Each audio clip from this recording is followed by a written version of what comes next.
What up, everybody? James Hancock here. I am thoroughly enjoying my new game recording device because it is allowing me to upload my second video in the same day. It's dramatically speeding up the process, and yeah, hopefully it won't take me more than a couple weeks to rip through this entire Dark Souls 1 playthrough.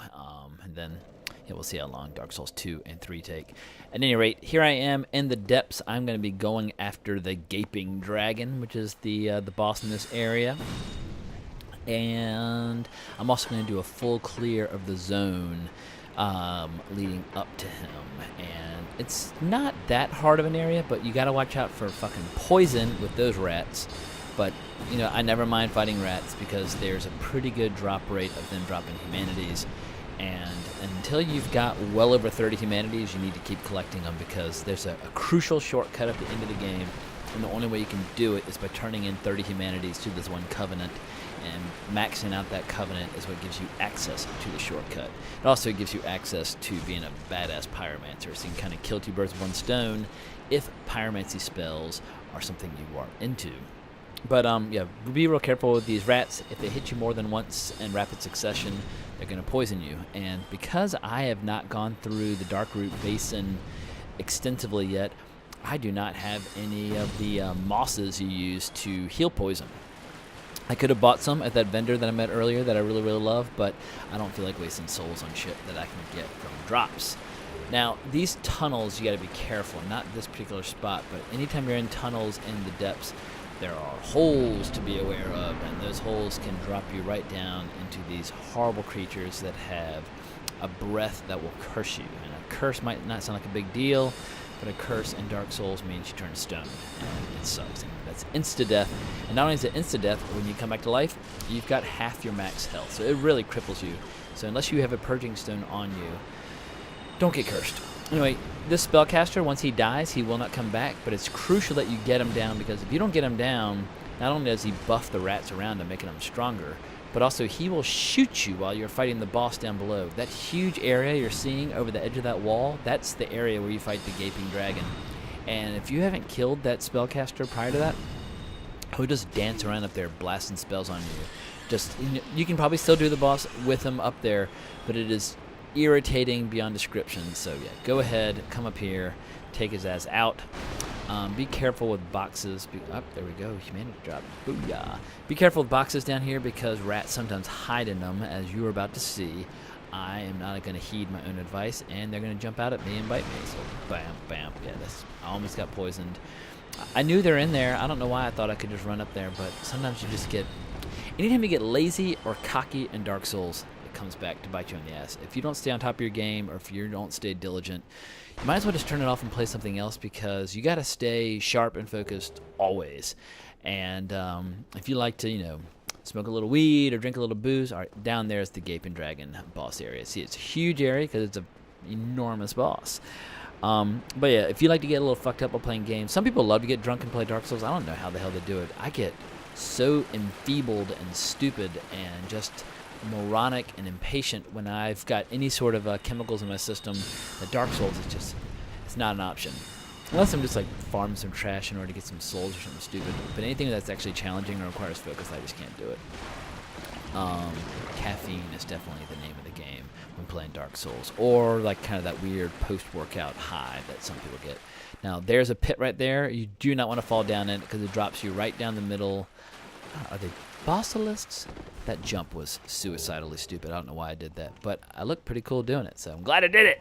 But I don't know what the names are, but they're these little like reptilian creatures that hop around and they breathe out the smoke, and the smoke can turn you into a statue in a matter of seconds. And if there are 2 or 3 of them, it's like instant death. So anyway, if you fall through the pits, you're gonna have to deal with those bastards, and it sucks. So I'm gonna run back down here.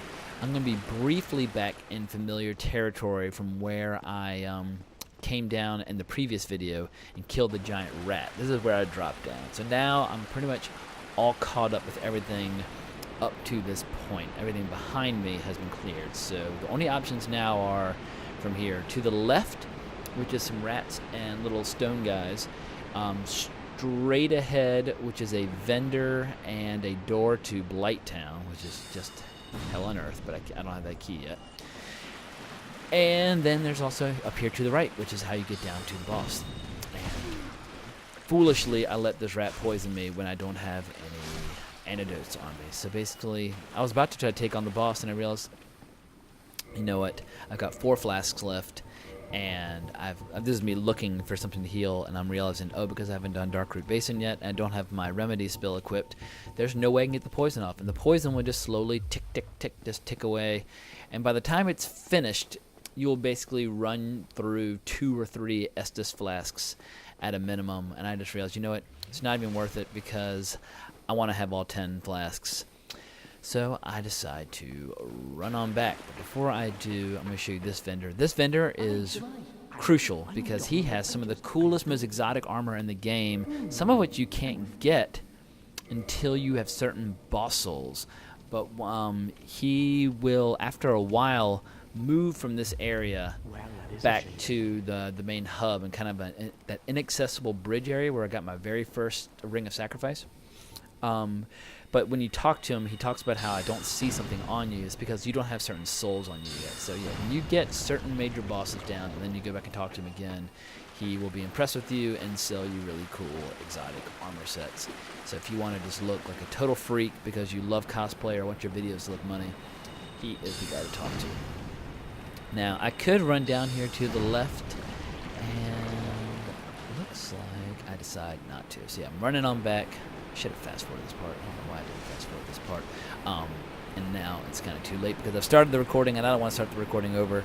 And I'm just going to roll with it. And also, it's a fast shortcut. But meanwhile, I'll take this opportunity to plug some of my other projects that I hope people will check out. I am an animation producer. You can find my feature film Cheatin', which I did with Bill Plimpton, on iTunes, or you can find it on Netflix if you don't feel like spending any money. We have a short film also called The Loneliest Stoplight, which is available on Vimeo, or you can check out my podcast Wrong Reel on iTunes. So here's what I'm doing. I'm reversing my hollow state because I want to kindle the bonfire so that I have 10 Estus flasks for the fight ahead. There's also 2 potential people to be summoned as well as a potential invasion later. And so it's for the second half of the depths. If you like summoning NPCs or if you like being invaded, it's important to be human. It's not required, but it's just extra icing on the cake. So this is me just popping a few souls because I don't want to. In general, I don't like going into a boss fight with any souls on me or anything challenging at all where I have any souls on me because I just it's added stress, the idea of possibly losing your souls. So I use them up and pass the level, and then I'm a little stronger, and that way I can just fight. And if I die, no big deal. But yeah, like I said, I do a lot of things besides dorking out to video games. Dorking out to video games is kind of like my tension relief and stress relief. I just love gaming. But yeah, my podcast about film and making animation are kind of like my more professional, what do you say, vocations these days. Now here you're about to see me be unimaginably dumb because I know this rat poisoned me last time, so I just decided to run by him. And there's a couple little items you have to grab around here before you can fight the gaping, or is it the gaping dragon or the maw dragon? But anyway, here's the rat. He followed me, and the fucker bites me twice, and now I'm poisoned. So I decided just to roll with it. I'm like, you know what? I'll lose a few flasks, but the boss isn't that hard, and I'll just have to periodically remember to heal myself. There's no reason to run down here, but I do anyway. Actually, maybe there is a reason. I think behind one of these columns is where the summon sign for Solar is. Solar is that knight who helped me kill the bell gargoyles. And I'm not seeing the summon sign, so maybe I'm just not looking. Oh, there he is. There, see the summon right there to the right? I didn't even notice it, but that's where it is because I don't summon him. This boss, I don't recommend summoning anybody. But anyway, that's where you summon Solar. And the problem is when you summon this boss, the NPCs don't understand the strategy, and they get just fucked up. There's another boss, a guy you can summon here called Lautrec, but Lautrec, if you remember, is the guy that I kicked over the edge of the platform in order to get his ring. At this point in the game, he's still nice to you, so he's another person you can summon. But like I was saying, the NPCs, they don't get the fight, and so they die real fast, and then you're left with a boss whose health and resistances are jacked way up. I've read online I'm not supposed to include cinematics, and sometimes game developers get annoyed by that because they consider that kind of like unnecessary to include. But this little cinematic for introducing this boss I've always found so cool. It looks like just gonna be a little teeny tiny like lizard guy, and his body just keeps coming out, and it's just long and long and long, and there's more and more segments to it. And it's just this big, giant, disgusting looking creature. Definitely one of the most unusual dragon designs I've seen in fiction or film or video games or comics ever. Anyway, yeah, so it's the gaping dragon cell because he's gaping wide open. Strategy's pretty simple. If you punch him in the nose, alright, so I'm trying to lock onto him here and I'm not locking on, which is what's going to get me killed in about 2 seconds, because usually I lock on and then I strafe around. But when you get run over like that, his charging attack is like the most lethal thing he does. Periodically throughout the fight, the gaping dragon charges forward. You got to get the hell out of the way because you're just going to get trucked. I'm fast forwarding here just to get back to him. I know I'm not going to summon anybody, so I'm not worried about having my humanity. As much as I love Solar, he is my son, bro. But melee people hit the dragon on the nose, and that makes him rise up. And what you want to do is have him charge past you, and then you can kind of hit him in the ribs once he stops, once he runs into something. But I'm a spellcaster, so I can basically be zapping and hitting him as he charges. Like right now he's charging. This is how I got killed last time. A melee player does not want to be standing right there whacking him. You'll just you'll take tons of damage. Now is when you hit him when he's totally stationary. But since I can throw spells, I can get a few extra licks in. Dodge that tail swipe because I'm a bad motherfucker, but it's actually total luck because usually I get hit by the tail swipe. He can also reach down and try and grab you. He can jump way up in the air and come down and smash you. That's really, really hard to dodge because he kind of gets out of your line of sight, and it's hard to move and get out of the way and see him all at once. So you have to just start rolling and hope for the best. His most dangerous thing he does is he starts puking out all this goo, and the goo spreads and covers up like half the map. And if you're standing in it, it will kill your gear. And so say you're a badass melee dude with a big kick-ass great sword, all of a sudden your sword is broken now and you can't use it, so you're having to fight it with whatever trashy gear you might still have in your inventory or whatever spells. I missed that jump, so that sucks. And I think I almost die here. Does he hit me? Anyway, I'm just healing up because I got just... Anyway, I'm healing because I'm panicked. I should have dodged that a little better, but I was being lazy and only rolled a few times and paid the price. So there he is slamming down. That's when you can start zapping. But do not be in front of him because he's going to charge. See? Oh, usually he charges. So he's rearing back instead. I think he's wise to me. So this time I run, I roll, and I get the hell out of the way because I realize I'm sick of getting jumped on. It's like Gene Wilder and the producer. You're going to jump on me. You're going to jump on me. And that's the glop. I got lucky. I got one last spell in, but you do not want to be standing in the glop because, like I said, you will lose your gear. I don't know if my catalyst would break or not, but I don't want to take that chance because without the catalyst, I can't cast spells, and I'm stuck with a dagger. And if that dagger breaks, I don't think I'm carrying any other weapons, so I'd be totally screwed. Anyway, not to worry. I've got the spells. So yeah, this is a pretty unusual dragon. Most of the dragons in this game look like your traditional dragons. I don't know what the lore is on this guy and why he's this disgusting mutant thing with teeth and tongues sticking out in all directions, but sometimes Dark Souls, they just come up with some really weird, evil, demonic shit. Case in point, the Gaping Dragon.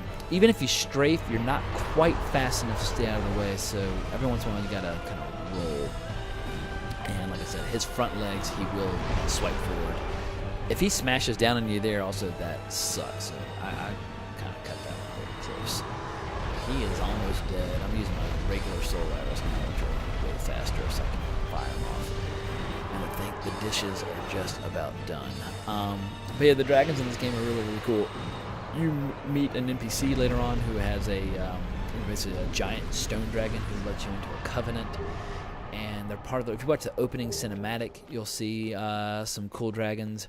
And there's Seath, the scaleless dragon, who is a boss you fight later on, and he's a huge part of the lore as well. So anyway, I've got over 20,000 souls now, and I'm really dying to buy my sorcerer ring. There's a sorcerer ring for 20,000 that I can buy that jacks up the damage of my spells. And I'm a little worried whenever I carry on that many souls for a long period of time. Inevitably, somebody kills me and takes them away from me. So as you'll see pretty soon, I have a little panic attack, and I'm just going to spend them. But yeah, on my test character, basically I'm playing ahead as sorcerer on another account just to kind of like scout out all the locations, all the gear, all the spells, and kind of figure out the playstyle. But I decided initially to try to roll the dice. I was feeling pretty confident and cool, but then these rats just start fucking my face, and I almost die here. And I just lose all confidence. So yeah, a few rolls, I'm still getting bit, as we say in the South.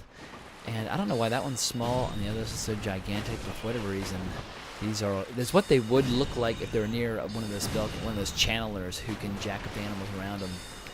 And so I'm just unable to kill them with one spell. So yeah, this is kind of just a humiliating, awful little moment of gameplay where I just do not put my best foot forward. So at that point, that's when I lost my confidence. I was like, you know what? Let's go spend these damn souls, and then we'll come back here because we still got to deal with all these damn stone dudes. So fast forwarding, get the hell out of here. I think I'm about to use a humanity because all right, up ahead of there is an NPC. Actually, here it is. I'm popping a humanity because there is an NPC that will invade you later in this part of the game. It seems like Kirk, the something or other. What the hell is his name? Let me minimize the screen and look at his name real quick. His name is... God damn it, where the fuck is he? Kirk, Knight of Thorns. Yeah, alright.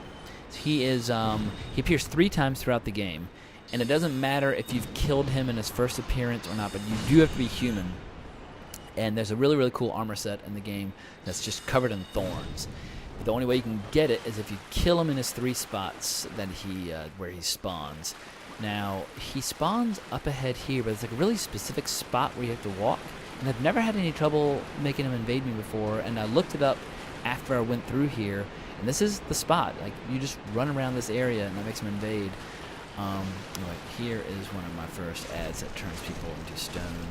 I really, really intensely hate these things. I can't remember if they're basilisks or whatever they are, but they jump around, they vomit out that stuff. Having a ranged attack is really, really advantageous when you're fighting them because if you're meleeing them, 2 ticks, you're almost stone, and so you have to be really careful. And if there's more than one of them, and they both breathe at the same time, this is me once again trying to get Kirk to appear, but he's just not coming. Anyway, run through here as a human, up and down these hallways, he will come down. He's not that hard to fight, but once again, his armor is covered in thorns, so you don't want to let him like roll into you or hit him, or hit you. Here's some more of these guys. If you have a long weapon like a halberd, you can like jump attack, pop them through the bars. And yeah, there's more of them up ahead. This is one of the most dangerous parts of the depths. It's where you get dropped into with all these pits and traps. And there's 2 of them right here, and you can see, boom. I mean, it was instantaneous. They cursed the hell out of me. I turned to stone. But as you can see, when it happened, I went from like 2/5 of the way full to fully full because there was 2 clouds at the same time. If it had just been 1, it would have been much more gradual. So that is my official curse. And it's a shame I wasn't recording live when I did that because I lost my mind. But anyway, as you can see, I've lost half my max health. It really, really sucks. There's a healer and a new Londo, which I'm not remotely powerful enough to get to at this point. And I can go back to the guy near the Bell Gargoyle Tower and buy a purging stone, which costs like 4,000 or 5,000 souls. Anyway, it absolutely sucks being turned to stone. It makes you feel like a giant boob. And anyway, here I am grabbing my souls. But I still, as you can look at my max health, how I've got that big dent, and it's just preventing me from being at full strength. So I have to be real careful, A, not to get turned to stone again, because that would just be too humiliating for words. But B, it's just way easier to die now because I'm just a total scrub. It actually kind of reminds me a little bit of Dark Souls 2, which There's somebody who turned to stone who is just another player. Maybe that's my stone. When somebody dies who turned to stone, their body appears as a statue on other players' servers for a while, so you can check out all of your failed comrades at arms. That Eye of Death I just picked up is an absolutely vital mat. There is a really, really cool covenant that you can join if you're a faith build, especially because of the spells that it gives you. But one of the main bosses of the game, early on, you can join his covenant and buy these amazing spells. And there's this one spell, I can't remember the name of it, that actually allows you to summon adds into other players' games to hunt them. And those adds will stay there until the player invades you and tries to kill you in order to get rid of them. I think that's how it works, but it's some weird Dark Souls 1 shit that they've never repeated in Dark Souls 2 or 3 in terms of like how complicated the PvP can get.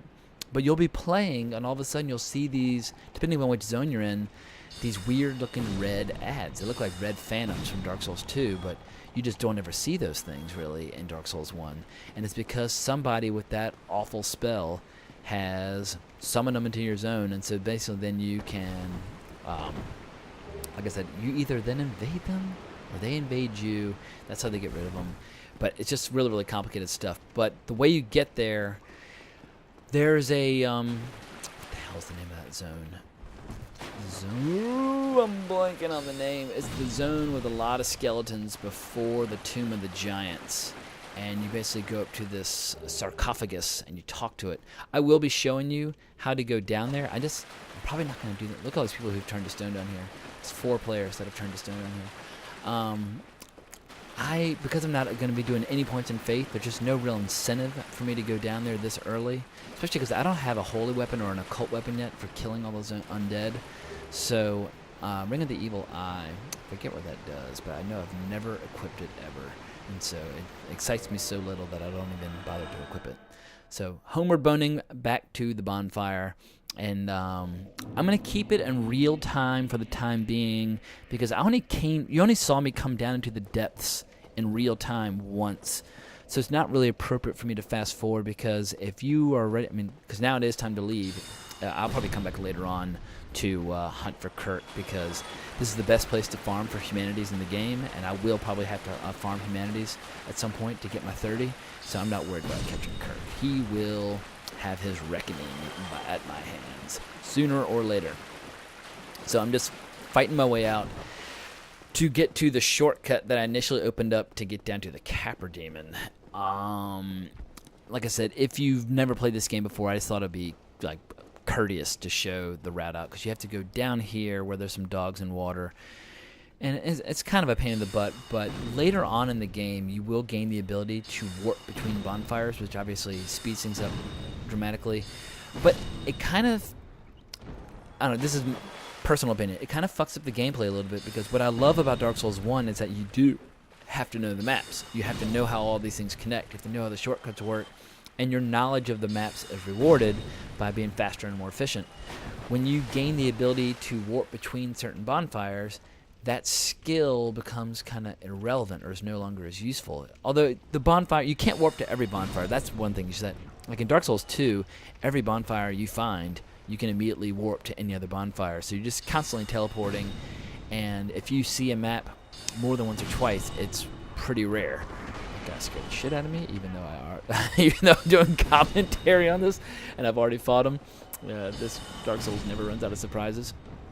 So I really love the fact that the first half of Dark Souls, you have to walk everywhere you go. But like I said, there are shortcuts all over the place, and making life easier for you. And it makes the dungeon design that much more unbelievably fascinating. The way it's all kind of stacked on top of one another and kind of like interwoven with each other. But that's enough on that. You've probably heard me talk about that one too many times at this point. I'm just putting on my shield to practice another parry because why not? Boom, got it. Riposte. I love that word, riposte. I don't really know what riposte means, but I'm assuming it means like counterattack. But in the game, it is called a riposte. And this is probably not the best shield for doing parries and riposte, but a little bit of practice is always good because, you do get invaded by players. And if you can parry and riposte them, pretty much the fight's almost over. So now I'm fast forwarding because I'm getting back into familiar territory. because I'm going to run to the top of the undead berg, because at the top of it where the whatchamacallums were. All right, going back into slow because I'm going to parry riposte. I'd like to show off that move, especially since I got it on the first try and I felt cool. Where I fought the bell gargoyles, just beyond them is where the vendor is who sells the purging stones. So I have to go up there. Alright, so here's another storyline that emerges. It's a really important storyline if you're a faith build. These folks are like on a pilgrimage, and they're constantly kind of like moving and exploring different parts of the game. If you're not a faith build, they kind of, actually even if you are a faith build, they kind of treat you like shit and say horrible things to you. But they're big giant douchebags. Eventually, you find them in the giant zone. What's it? The Cave of Dead Giants or the Fallen Giants. Anyway, it's one of the hardest parts of the game because you're fighting in the dark and you have to use light spells. But you find them, the girls down there, and the guys have gone hollow, and you have to put the guys out of their misery, and they're kind of tough. But it briefly unlocks her where she goes to this altar to pray, and while she's there, you can talk to her and get all these insanely powerful faith spells. But almost immediately thereafter, she gets captured and taken somewhere where she goes hollow and she dies. So it's like you have this brief little window to get some of the best faith spells, and it's like if you don't have knowledge of the game, then maybe after she's gone hollow, there is still a way to get those spells, but I'm not aware of it. But then I played my faith build. I was real careful to do that homework. Anyway, here is my buddy. His big thing is helping you quit covenants and join other covenants, but he also sells the purging stone for 3,000 souls, so I will now get my health back. He also, I just love that pose where he's standing there perpetually like a damn starfish or like someone making snowman, angels in the snow. But I probably should buy a second purging stone, but I'm just not gonna because I want to save up from a ring. So anyway, heal up. That is the end of this video. Please subscribe, like, all that good stuff, and talk to me on Twitter at Colbrax. Love you guys. Thanks so much for watching. Bye-bye.